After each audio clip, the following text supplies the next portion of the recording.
వినండి, స్టార్ట్ చేయరా. ఆలు గుండ్రగా రాయడానికి మీరు 2 లైన్స్ తీసుకోవాలి, ఈ విధంగా రాయాలి. తర్వాత ఏబిసిలు ఆల్ఫాబెట్స్ రాయడానికి 4 లైన్స్ తీసుకొని ఈ విధంగా రాయాలి.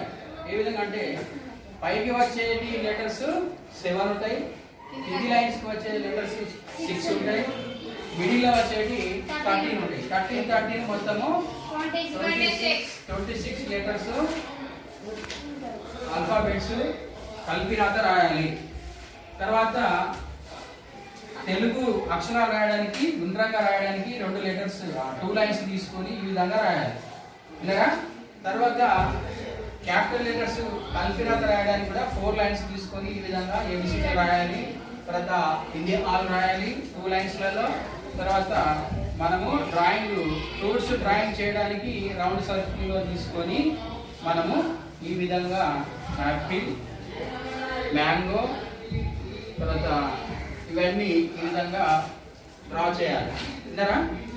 అర్థమైందా మీ అందరికి? అర్థమైంది సార్.